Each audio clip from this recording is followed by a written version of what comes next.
The night was cool, the hum of distant city lights flickering against the backdrop of a quiet suburban road. The family car rolled smoothly over the asphalt, headlights cutting through the darkness. Inside, 15-year-old Zara Daniels leaned her head against the window, her breath fogging up the glass slightly.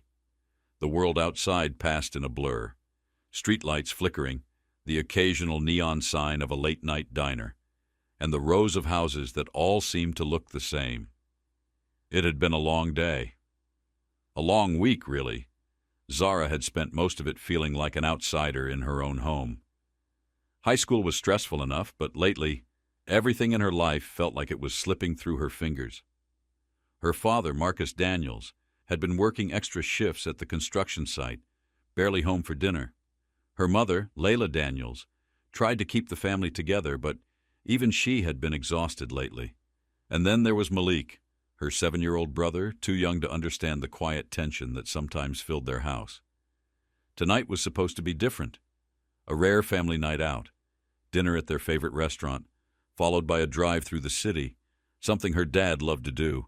He always said there was something magical about the city at night, like the streets had their own stories to tell. "Zara, you okay back there?" Her mother's voice was soft, but filled with concern. She blinked, snapping out of her thoughts. "Yeah, just tired," she mumbled. Her dad glanced at her in the rearview mirror, a small smirk on his lips. "Tired? Girl, you're too young to be tired," he teased, his deep voice filled with warmth. "I remember when I was 15, I had enough energy to run across the whole city." Zara rolled her eyes, but a small smile tugged at her lips. "Yeah, sure, Dad. That was like a million years ago." He let out a laugh, shaking his head. "Watch it now. I'm still young." Her mom chuckled, squeezing his hand. "Sure, honey." For a moment, everything felt perfect. The soft hum of jazz music playing on the radio, Malik dozing off beside her, her parents stealing glances at each other like they were still teenagers in love. Then, everything changed. A blinding flash of headlights, a sharp, ear-piercing horn blast. The world tilted, metal screeching, the sickening crunch of impact, the car flipping once, twice, before slamming upside down onto the pavement. Zara's world went black. A high-pitched ringing filled her ears. For a moment she thought she was dreaming. But then, the pain. A sharp, searing pain in her ribs, her shoulder, her head pounding like a drum. She blinked. Everything was upside down. The car was upside down. Her chest tightened. The smell of gasoline filled the air, thick and suffocating. Smoke curled from the crushed hood of the car. Her heart pounded as she struggled to move. Her seatbelt dug into her shoulder, holding her in place. Something warm trickled down her forehead. Blood. Panic clawed at her throat. She twisted her head. "Mom?" A faint groan. Her mother was slumped forward, her arm pinned beneath the dashboard, her face pale, lips trembling. She was alive. Zara's breath came in short, desperate gasps. "Dad?" No answer. Her father's head hung forward, blood dripping from a deep gash on his forehead. His chest was moving, but barely. A choked sob escaped her lips. Then, a whimper. She froze. Malik. She turned, eyes scanning the dark, wrecked car. Her little brother was still strapped in his booster seat, tears streaming down his face, his tiny fingers gripping his stuffed dinosaur so tight his knuckles were white. "Zara." His voice was barely a whisper. I'm scared." Her heart splintered. She had to get them out. Gritting her teeth, she fumbled with her seatbelt, her fingers slippery with sweat. The buckle wouldn't budge. "Come on! Come on! Come on!" She let out a frustrated cry, yanking at it with every ounce of strength she had left. With a loud snap, the belt gave way, and she tumbled onto the shattered glass below. Pain shot through her arms. She gasped, forcing herself up. There was no time to think about pain. She crawled toward Malik, her hands shaking. "It's okay, baby. I got you," she whispered, forcing herself to stay calm. His wide, frightened eyes locked onto hers as she struggled with his seatbelt. The flames licking at the edges of the front seat sent a surge of terror through her veins. Click! The buckle came loose. Malik launched himself into her arms, sobbing into her shoulder. She held him close, her own tears threatening to spill. "It's okay," she whispered. "I'm right here." But her parents. She turned to her mother, desperation tightening in her chest. "Mom, we have to go." Zara's hands flew to the dashboard, fingers digging into the crushed metal. It wouldn't budge. The flames grew hotter. Zara's heart pounded. She could barely breathe, but she had to try something. Using every ounce of strength, she pushed against the dashboard, her muscles screaming in protest. "Come on!" she gritted through clenched teeth. The metal didn't move. She let out a frustrated, tearful cry, her entire body shaking. Her mother grabbed her wrist, voice weak. "Zara, take Malik. Get out." "No," she whispered fiercely. "I'm not leaving you." Her mother's eyes filled with pain and love. "You have to." Zara shook her head violently, fresh tears spilling. Then her father stirred. Her breath caught. "Dad?" A weak groan, a twitch of his fingers.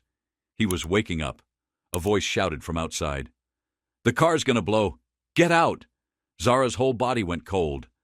She grabbed her mother's good arm and yanked with everything she had. Her mother screamed in pain. With a sickening pop, her mother's arm was free.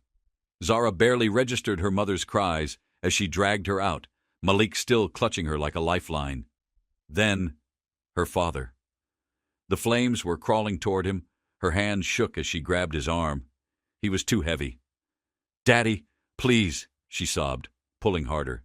His eyes fluttered open. "Zara!" She choked on a cry. "You have to move." With one final burst of strength, he shifted just enough. She dragged him free. They hit the pavement. A deafening boom. The car exploded. Flames erupted into the sky. Zara felt herself falling, slipping. Then, darkness. A soft, rhythmic beeping broke through the darkness. Zara's eyes fluttered open, the world around her blurry and unfamiliar. White walls, the faint scent of antiseptic, a dull, throbbing pain pounded in her head. She blinked rapidly, her chest rising and falling in uneven breaths. Where am I? Then, like a crashing wave, it all came back. The accident, the fire, Malik's cries, her parents. She shot up, gasping. A sharp, burning pain tore through her ribs, forcing her back down onto the bed. A gentle hand touched her arm. "Zara, baby, it's okay." She turned her head and saw her mother sitting beside her, her left arm wrapped in thick white bandages, her eyes red and swollen from crying. But she was alive. Tears welled up instantly.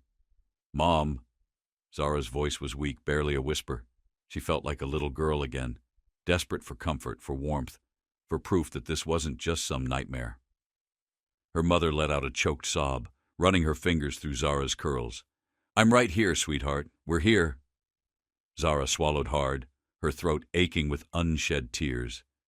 "Dad, Malik, are they—" Her mother nodded quickly, blinking away tears.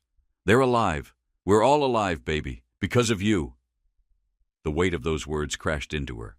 A sob broke free from Zara's chest, the kind that shakes your whole body, the kind that leaves you gasping for air. Her mother pulled her into a hug, careful of her injuries, whispering, "You saved us, Zara. You saved all of us." The hospital room blurred through her tears. She had done it, but at what cost? She squeezed her mother tighter, letting the weight of the past hours settle in her bones. The smell of smoke still lingered in her mind, the sound of the explosion ringing in her ears. A knock on the door made them both jump. A tall black doctor in a white coat stepped in, his face kind but serious. His name tag read, "Dr. Reynolds." "Good to see you awake, Zara," he said, stepping closer. "How are you feeling?" She opened her mouth, but no words came out. What was she supposed to say? That she felt like she had been ripped apart and stitched back together? That she still felt the phantom heat of the flames licking at her skin? Her mother answered for her. "She's in pain, but she's strong." Dr. Reynolds gave a small nod, flipping through his clipboard. "That's an understatement." He turned to Zara, his gaze filled with something like awe. "You know, I've been a doctor for 15 years. I've seen a lot of things. But what you did that night—" He shook his head as if he couldn't even find the right words. "It's unbelievable." Zara swallowed. I had to save them. Dr. Reynolds set his clipboard down.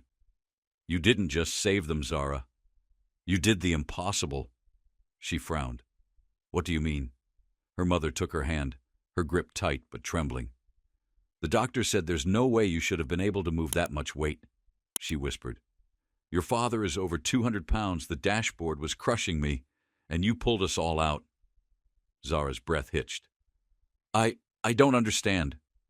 Dr. Reynolds leaned forward. Adrenaline is a powerful thing.